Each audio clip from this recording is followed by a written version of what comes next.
Muchísimas gracias por continuar con nosotros. Bueno, tenemos aquí al pastor Onésimo Acosta, a Alan Gómez, a Rigoberto Ramón, tenemos también al ingeniero Rafael Olivero. Vamos a estar conversando con relación al capítulo 2 de la Epístola a los Gálatas y viendo, ¿verdad?, este dramático escenario, esta forma dramática, cómo Pedro fue reprendido, o cómo Pablo reprendió a Pedro, y no solamente a Pedro, a Jacobo, a los emisarios de Jacobo, a Bernabé, y esto quedó reseñado para nosotros hoy en día. Onésimo, bienvenido. Gracias. Esta serie de Somos Más es muy importante porque nos permite conectarnos con nuestra historia doctrinal. Y en este proceso, al Espíritu Santo le pareció bien dejar este episodio registrado como una manera de llamar nuestra atención a la necesidad de estar preparados para defender el Evangelio en cualquier escenario, sea público o privado, sea delante de una celebridad o delante de una autoridad establecida o sea delante de una persona del común, porque aquí lo que está en juego es el Evangelio. Pablo había recibido el Evangelio de parte de Dios y los apóstoles habían certificado que indiscutiblemente Pablo había recibido el Evangelio, pero en un momento de la historia ellos se apartaron de esa revelación que habían confirmado en Pablo y empezaron a tener prácticas contrarias a ese Evangelio, y Pablo tuvo que llamarles la atención para que volviesen a la pureza del Evangelio. Y eso es lo que estamos viviendo hoy día, y eso es lo que estamos llamados a hacer. Hermanos que amamos, personas que reconocemos como de Dios, se están apartando del Evangelio, y hay que llamar su atención para que vuelvan otra vez al Evangelio. ¿Cómo es posible, primero Pablo, que se muestra como acreditado, ¿verdad?, es decir, que no andaba desordenadamente? En segundo lugar, ¿cómo es posible que hombres de esa talla, de ese nivel, Pedro como fundamento, porque la iglesia de Cristo se fundamenta en Cristo y los apóstoles, y Pedro era un apóstol, ¿cómo pueden extraviarse y de esa magnitud hasta el punto de corromper o tratar de corromper, a lo mejor sin proponérselo, de corromper la pureza de la fe? Es que de eso se trata el Evangelio. Es de la gracia de Dios operando en pecadores que están siendo renovados en su forma de pensar, que están siendo renovados en su forma de ver las cosas, de su cosmovisión, de sus costumbres, de sus raíces humanas, y llevadas a la comprensión de la obra de Dios a través de Cristo Jesús. Entonces, cuando nosotros entendemos que se necesita algo más que el Evangelio para entender a Dios o hacer la voluntad de Dios, nos perdemos en el camino. El Evangelio es suficiente. La gracia de Dios es suficiente. La Biblia es suficiente para entender la voluntad de Dios y para poner en práctica la palabra de Dios. Pero el contexto nos enseña que nuestras culturas pueden interferir en ese entendimiento sano y claro de la verdad del Evangelio y pueden traer añadiduras que pervierten el Evangelio, que de no ser por la misma gracia que mantiene a hombres con los ojos despiertos, nos harían terminar en la condenación. Y es muy importante entender que al igual que estos hombres, también nosotros estamos en el mismo peldaño. ¿Cuál es entonces la urgencia? De mantenernos en el Evangelio, de hacer una revisión constante de que estamos en la fe, de hacer un examen minucioso, no a la luz de las circunstancias, sino de la misma palabra de Dios, y confirmar que la verdad da testimonio de nosotros, de que estamos andando conforme a esa verdad. Así que se trata de una ocupación santa de verificar que estamos viviendo en el Evangelio, por el Evangelio y para el Evangelio.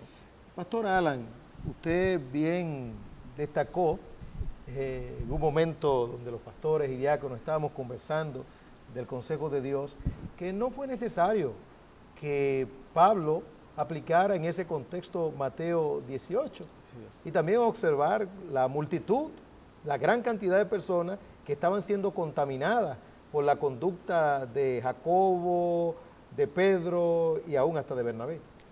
Así es, vemos cómo Pablo actuó con la urgencia que se ameritaba actuar, por cuanto él veía que no era que se estaba predicando una doctrina errónea, sino que la práctica estaba pervirtiendo el Evangelio.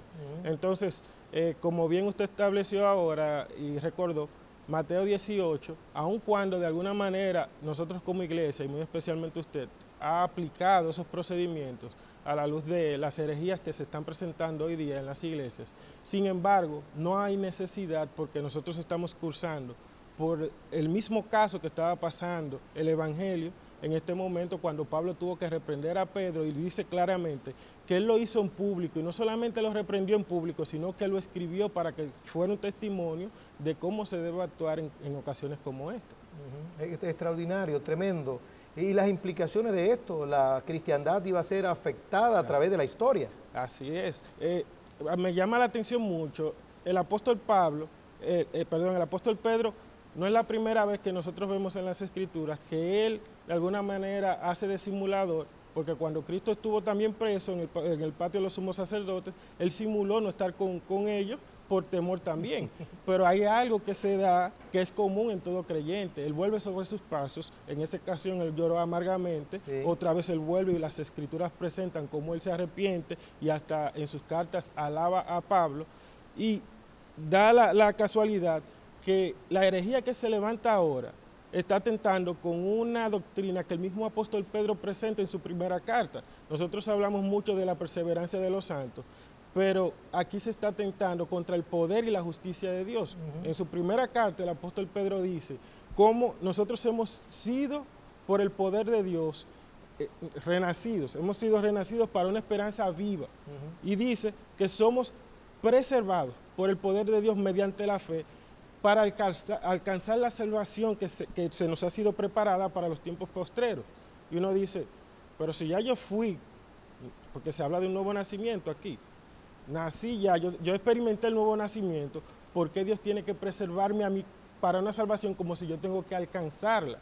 Y dice de qué manera Dios me preserva, por su poder, para que yo persevere en la fe. Y aquí se está atentando contra esa misma doctrina que Pedro claramente presenta. Bueno, tenemos aquí al ingeniero Rafael Olivero.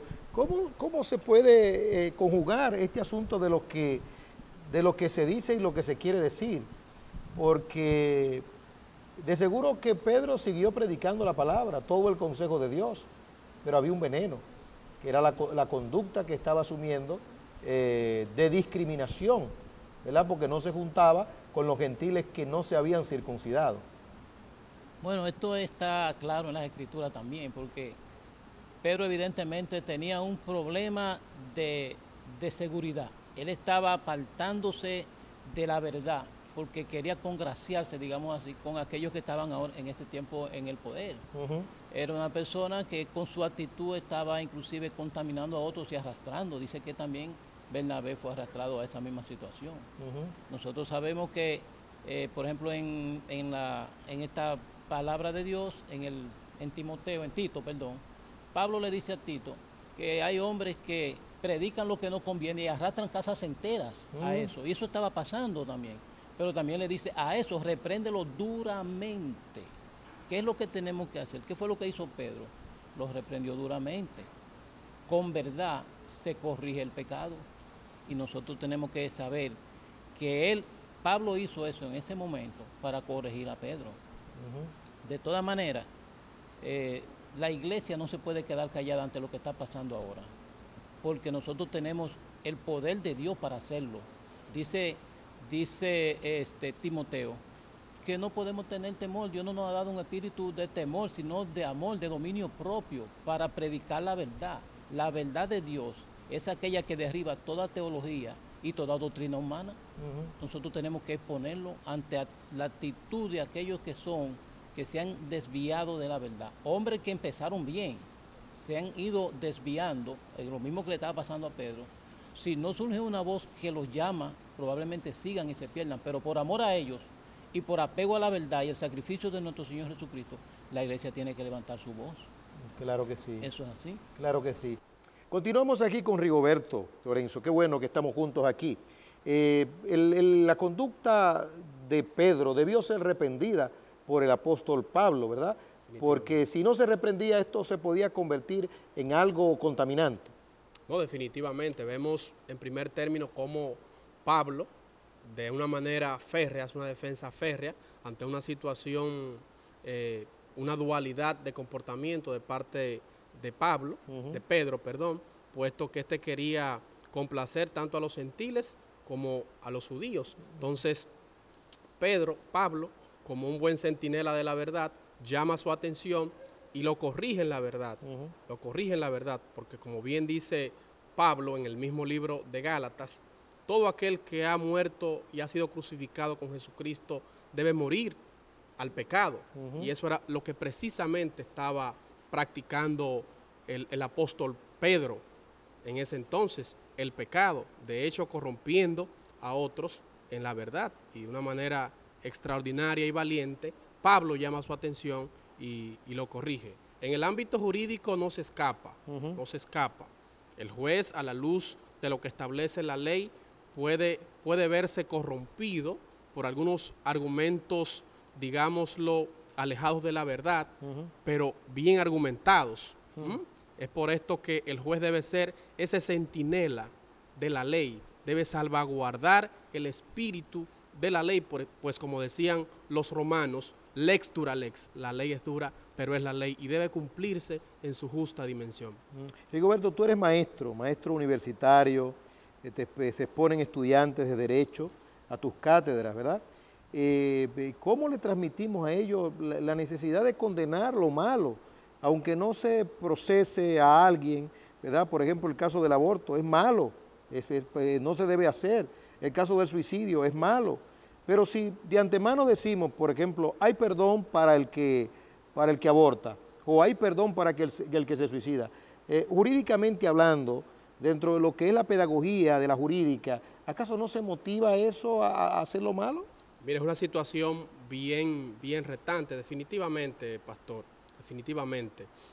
Como profesor universitario, como docente universitario, al momento de impartir mis clases, pues trato de concientizar a mis discentes, a mis estudiantes, con relación a esto, puesto que podemos estar corrompiendo el espíritu de la ley en muchos aspectos, pues digámoslo de esta manera, el aborto, por ejemplo, es un principio universal, es un principio fundamental, el hecho de preservar la vida.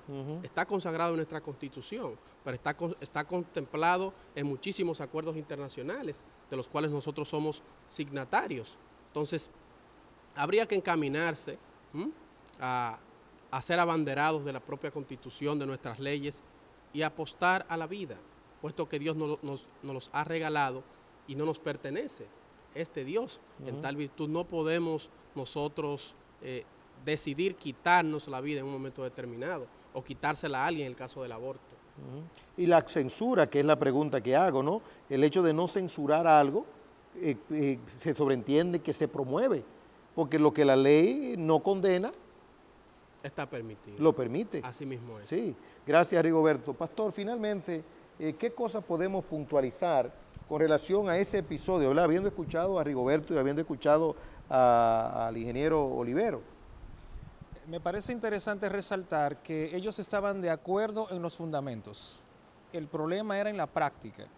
El pasaje del capítulo 1 comenta que ellos le dieron la diestra de compañerismo a Pablo, por lo tanto estaban de acuerdo con que Cristo había establecido el Evangelio como la manera en que Dios iba a restaurar su relación con los hombres y que Cristo había entonces, por lo tanto, hecho a un lado los rituales religiosos del antiguo pacto como medios salvíficos. Ellos estaban de acuerdo con eso, pero en la práctica había dificultades, había diferencia. Es decir, nosotros podemos tener la misma confesión de fe, podemos definir el mismo término como perseverancia de los santos y en la práctica estar hablando de cosas distintas. Entonces, cuando nosotros definimos perseverancia como la obra de Dios en el creyente para que Él llegue hasta el final, pero alguien lo dice de esta manera, no, es la obra de Dios y aunque Él no llega hasta el final, como quiere es salvo, no estamos hablando el mismo idioma. Entonces, ahí tenemos que asumir un rol de amonestación, porque en las Escrituras el principio es el que perseverare hasta el fin. Por lo tanto, si alguien salió hacia la meta y no llegó, no ha perseverado. Si alguien en el proceso se quita la vida, no ha perseverado. El creyente no termina en derrota. Es que su Señor claramente estableció que el que empezó en nosotros la buena obra, la completará. Y eso tiene que ver con la obra de Dios en el creyente y con el creyente asumiendo una responsabilidad ordinaria y extraordinaria de vivir a la luz de los mandamientos del Señor. Porque el creyente vive en la libertad del Evangelio. Él no es esclavo de sí mismo. Cristo lo hizo libre para hacer la voluntad de Dios. Él es esclavo de Dios y él va voluntariamente a ceder su voluntad a todo aquello que le permita exaltar a Dios en su vida. Por lo tanto, un creyente como norma de vida procurará una mente, según Filipenses 4:8, programada para pensar todo lo bueno, todo lo amable, si hay virtud alguna, si algo es digno de alabanza. Y cuando en ese programa algún virus de cualquier naturaleza se filtre, él va a utilizar el antivirus, que es la misma palabra de Dios, para mantener una mente enfocada en lo eterno, para mantener sus emociones orientadas hacia lo verdadero y para tener un espíritu sensible a la voz de Dios y al llamado de Dios, que es a la santificación, no a la depravación. Por lo tanto, nada que me ate a mi vida pasada puede tener cabida en mi vida presente, porque Pablo dice que lo que Cristo destruyó, yo no lo puedo volver a reedificar. Y Cristo me ha llamado a una nueva vida, a una nueva mente, a una nueva expectativa, y eso es desde el principio hasta el fin. Es mi responsabilidad como creyente, por lo tanto, que haya una correspondencia entre lo que yo creo y lo que yo hago, y eso es parte de la obra de Dios en mi vida. Así que creo que es de vital importancia que entendamos ese aspecto del pasaje. Finalmente, Pastor Alan, lo que pasó allí fue un pecado, si lo vemos, ¿verdad?, a través de una tabla de medida, no fue grande, fue un problema de cirugía menor. Y lo que estamos viendo hoy en día es un problema no solamente que tiene que ver con el campamento cristiano, es un problema de derechos fundamentales como el derecho de la vida, donde se estipula lo que estamos hablando de la confrontación hecha por Iglesia Bíblica de la Gracia a personas que se han desviado del camino. Es decir, que el desvío de Pedro fue un desvío que podría ser catalogado por los cristianos de este tiempo como de insignificante. Sí, así como usted dice, hubiese sido catalogado, si no tenemos esta escena, como de libertad cristiana. Pedro podía compartir, como no, con ese grupo de personas. Sin embargo, Pablo le dio la categoría de que era algo grande, y esto, como usted menciona, es todavía más trascendental. Alguien dijo, con relación a las doctrinas, que un error es tan peligroso como tanta verdad contenga. En otras palabras, mientras más verdad contiene un error, más peligroso es. Y esto es lo que estamos viendo, porque es que Satanás, la estrategia que utiliza es la misma palabra. Entonces, él va a venir como ángel de luz. Él toma las escrituras, la distorsiona, porque él no la descalifica completamente, él la distorsiona, y las personas entonces se sienten afín con eso que se está predicando, y ahí es que viene el peligro, porque él está de alguna manera empatizando con aquellas personas que están cursando por pecado y que no tienen ese temor de arrepentirse, o que tienen esa lucha y ahora se sienten liberados porque dicen, wow, ya yo mantengo, como usted mencionaba ahorita, yo tengo ya un visado o tengo la facultad para yo pecar y que nadie entonces me condene. Y eso es tan cierto, finalmente, de nuestra parte, que decir que las puertas del infierno no prevalecerán contra la iglesia y al mismo tiempo la iglesia terminará en suicidio. Se puede decir que eso es una burla, es una ironía, y le añadiríamos un insulto a la inteligencia humana. Es decir, estoy diciendo, las puertas del Hades no prevalecerán contra la iglesia, pero esa iglesia termina en suicidio. Hay que ser muy ignorante espiritualmente, o estar muy nublado, o estar el entendimiento muy embotado, para no entender que esa promesa de que las puertas del infierno no prevalecerán contra la iglesia incluyen una perseverancia de los santos, que como bien dice el pastor Onésimo, no termina en suicidio, porque el suicidio es un fracaso, es una afrenta, es un insulto, es menospreciar la sangre de Cristo. Es un pecado muy grave. No se trata aquí de una cirugía menor, no, se trata aquí de un pecado de unas dimensiones nunca antes vista en la fe cristiana. Gracias, Olivero, gracias, Rigoberto, pastores, gracias. Ha sido realmente un gozo el compartir este programa y esperamos que Dios nos siga bendiciendo. Amén. Porque somos más, conectados con la fe histórica. Spurgeon pensaba como pensaba Pablo, y nosotros pensamos como pensaba Pablo y como pensaba Spurgeon.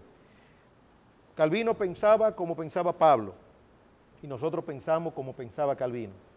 Los puritanos pensaban como Pablo, y Pablo pensaba como Jesucristo, y nosotros pensamos de igual forma. Ellos decían, el que persevere hasta el fin, ese será salvo. Ellos decían, es imposible que el pecado se enseñoree de un creyente, porque no estamos bajo la ley, sino bajo la gracia. Ellos decían y hablaban de un arrepentimiento renovado, y que era imposible que un creyente muriera sin arrepentirse de un pecado dominante, porque no estamos hablando aquí de una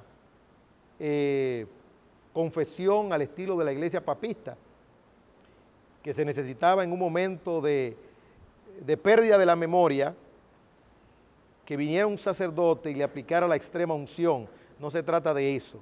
De lo que se trata es de que un creyente no muera en pecado, no persevere en pecado, y que nadie diga, bueno, pero usted nunca ha codiciado a una mujer. Como quien dice, si la codicia y se muere hizo facto. Eso es jugar con la inteligencia espiritual de los creyentes y de la misma Biblia. La Biblia dice que si tu mano derecha te es ocasión de caer, córtala. Si tu ojo derecho te es ocasión de caer, sácalo.